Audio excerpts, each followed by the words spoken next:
एक शर्मा जी की दुकान थी, विधानसभा की काउंटिंग चल रही थी, तो शर्मा जी यूपी के थे, प्रतापगढ़ के। इंसिडेंटली हम लोग भी प्रतापगढ़ के हैं ओरिजिनली। अच्छा। तो उनका विषय में फेमस था कि वो बदसलूकी बहुत करते थे लोगों से। अच्छा। और उसका सबूत मैं बताऊंगा भी। तो वहाँ मैं रिक्शे से हम गए, हम नरेंद्र सिंह काउंटिंग के पास बैठने देखने। जब आप लोग चुनाव लड़े? चुनाव नहीं, उसके बाद में। अच्छा, बाद में विधानसभा।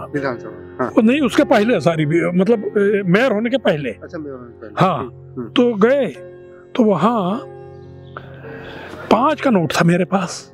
रिक्शे वाले को पैसा देना था। तो हमारे एक मित्र थे साथ में, साइकिल में चल रहे थे। हमने कहा ये ले जाके यार भंजा के इनको पैसा दे देना, 1 रुपए दे देना और बाकी ले आना। वो गए, लौट के आए रोते। हमने कहा क्या हुआ? तो कहे वो शर्मा ने 5 का नोट दिया। हमने कहा भाई हमको 4 आने का नमकीन दे दो। तो उसने रख लिया। कहे 4 आने की नमकीन 5 में लोगे, चलो भागो तुम साले। तो हमने कहा भी कि वो नागेंद्र दादा, नरेंद्र दादा के कहीं हो ही जो दादा अच्छा। गए हम दोनों, हम नरेंद्र सिंह। तो वहां पहुंचे तो वो बैठा था अपने उसमें पीछे शोकेस था सामने। शर्मा जी वहां बैठे थे। हमने कहा शर्मा जी ये नोट क्यों रख लिया इनका? तो कहीं के रख लिया 4 आने में नमकीन नोट बनेगा। नोट भी रख लिए पैसे। हाँ। तो हमने कहा यार सुना था तुम बहुत अकड़ी हो, तुम तो लगी रहे हो अकड़ू। तो एक डंडा लटकाए था ऐसे इतना बड़ा। तो ऐसा देखा डंडा तरफ, तो हमको लगा कि ये डंडा उठाएगा। तो हमने पहले उसको वहीं से कूद के जड़ दिया। तो गिर गया कुर्सी से। गिर गया तो हम कूद के गए और उसको दबोच लिए। फिर नरेंद्र सिंह तो थे ही, उनके बहुत ताकत थी। नरेंद्र सिंह एक झापड़ जिसको मार दे तो हाँ बहुत ताकत थी। तो खैर वहाँ फिर तमाम उनके भाई भी कई दुकानें रखे थे, दौड़ के आए लाठी लेके। तब तक हम लोगों की और लड़के थे सब आ गए। बहुत मारा उनको, मार के वहीं फेंक दिया। अच्छा। मरे नहीं पर मार के तीनों भाइयों को वहीं बस स्टैंड में फेंक दिया।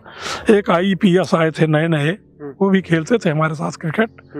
तो बाद में एडिशनल DGP होकर रिटायर हुए। उनकी वाइफ इंडिया से खेलती थी बास्केटबॉल और हॉकी दोनों। अच्छा। हॉकी का तो बहुत ज्यादा। हाँ, हॉकी भी खेलती थी और बास्केटबॉल। तो यतीन्द्र नाथ था, क्या नाम था यतीन्द्र। तो वो आए अपनी जीप में, इन्हें क्या किया है? हमने कहा पूछिए। हम वहाँ कह के आए थे कोई बोलेगा कुछ तो सबके यही हाल होगी, कोई कबाई भाई नहीं देगा के साथ। कोई कुछ कहेगा तो कोई बोले नहीं, वो घूम के चले गए, कोई मुकदमा नहीं चला। बाद में खैर हम उनको माफ किए। वो गांव हमारे गए, हमारे चाचा जी को लाए। फिर हमने उनको माफ किया। फिर हमारी बड़ी दोस्ती उनसे रही हमेशा। अच्छा, मारने के बाद। इसी तरह एक सुशील पांडे यहाँ बहुत बड़े डान हुए रीवा में। कहीं पता लगाइएगा। उनका तो आलम ये था कि वो मसाल लेके चलते थे, बाजार में घूमते, और उनका वो चलता था झोरा, उसमें बनिए सब पैसे डालते जाए, वसूली करते थे। वसूले। अच्छा। हाँ। तो एक दिन कॉलेज में कोई फंक्शन था, तो कॉलेज में एनुअल फंक्शन होते थे। प्रेसिडेंट हमारा जीता था हम लोगों का। वो फंक्शन चल रहा था। उसमें फंक्शन में 3 दिन का होता था। एक दिन कवि सम्मेलन, एक दिन नाटक ड्रामा, एक दिन ऐसे TRS में। तो ये पता लगा कि जो अपोजिट पार्टी हार गई है वो सुशील पांडे को लेके आ रही है और ये कार्यक्रम डिस्टर्ब करने। अच्छा। पता लगा तो हम खड़े हो गए गेट पर, और एक तरफ नरेंद्र सिंह खड़े हो गए। एक जैसे स्टेज था, एक तरफ इधर गेट था, एक से इधर। वो आया उधर से, और हमारे मित्र ही हैं, अभी हैं ये लुआ कोठी वाले, उनके यहाँ में किराए से घर में भी रहा। वही उसको लेके आए थे। वो लोग हारे थे और वो अच्छे लंबे थे, 6 फीट के हैं। रण बहादुर सिंह रेणु। ये लुआ कोठी सिरमौर चौराहे पर है। ये जहाँ ये है रमा गोविंद पैलेस के बगल में। तो आए तो वो टेबल लगा के, वो टेबल खींचा और टेबल पर पीछे दर्शक हैं और सामने स्टेज है। अच्छा। वो खड़ा हो गया सुशील पांडे। तो उधर नरेंद्र सिंह उधर थे। हम देखे तो कहीं के तो हमने उसका हाथ पकड़ा, हमने कहा चलो बाहर।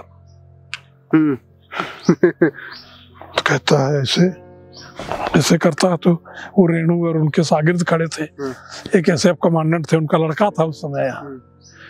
तो वो कहीं जानते नहीं कौन है। अरे हमने कहा तुम्हारी ऐसी तैसी, जानते नहीं कौन है, बाहर चलो, फंक्शन में डिस्टर्ब करने की जरूरत नहीं, पीछे बैठ के देखो फंक्शन है, हम कुर्सी पीछे तुम्हारी लगवा देते हैं।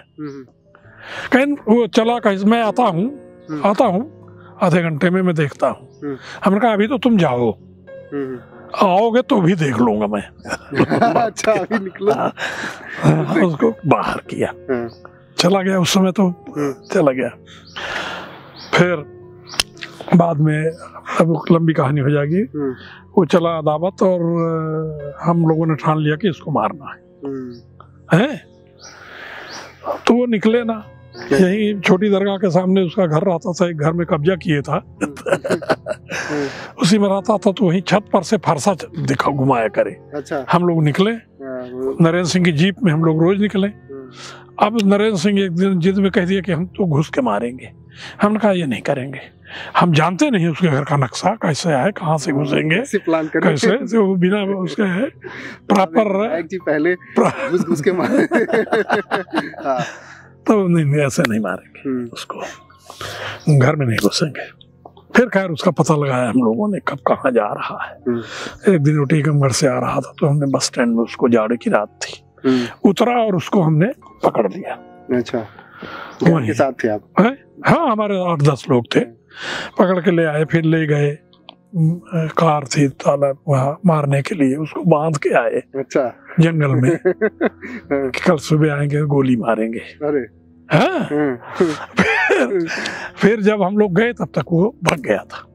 उसमें एक वो पंडित ही को हम छोड़ आए थे, एक हमारे विश्वकर्मा जी और एक पंडित, कि इसको ताके रहना। वो पंडित जी ने उसकी रस्सी खोल दी। अच्छा, वो ब्राह्मण वो भागा चला गया कानपुर। फिर तमाम से सिफारिशें लगा के बहुत वो करके आया, और फिर वो जीवन भर हमारे साथ रहा। अच्छा, आपके साथ? हमारे गांव में रहता था, और हमने उसको जीवन भर पाला पोसा। बाद में उसकी एक एक्सीडेंट में डेथ हो गई। बड़ा सैड रहा, लेकिन हमारा घर का उसका बहुत अच्छे ताल्लुकात हो गए थे। मतलब बताइए, एक के दुश्मन हुआ करते थे और फिर हमेशा साथ में रहे। जब माफ कर दिया तो माफ कर दिया भाई।